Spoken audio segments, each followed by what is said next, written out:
Now, what is negotiation? In operational engagement, there are two sides. There are kinetic and non-kinetic. The problem of insecurity in Nigeria should not be situated in one silo. That's the reason why we say it's complex. So if you disaggregate it, there are political issues and there are things that are non-political. And then for the ones that are political, what is politics? Politics is managed conflict. That's what Zachman said. Managed conflicts. And I believe the senator will agree with me. Conflict is managed conflict. Politics is managed conflict. But bad politics is what leads to violence. So, if we have violence,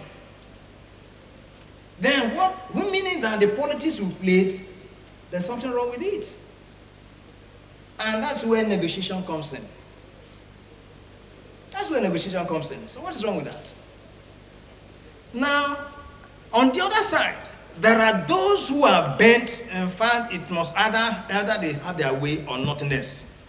Then, of course, that's where you now bring in the violent power of the state to bear. And that's why the military is involved in some.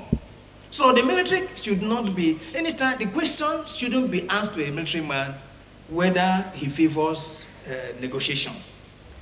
Then on Operation Safe Corridor, I think, again, the development with Operation Safe Corridor have been misinterpreted completely. There is nothing wrong. I support Operation Safe Corridor. I supported it yesterday. I will support it today. I will support it tomorrow. Why?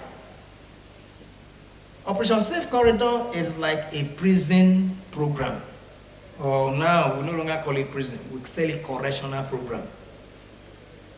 Now, what is it about?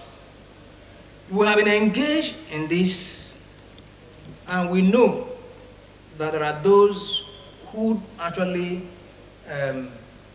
are being used as foot soldiers. They don't even know what Boko Haram or Iswapot is about. Their own is that stomach infrastructure got them, and they said take, and they collected gun. Investigation will separate them. Then you now have high risk, medium risk, and low risk.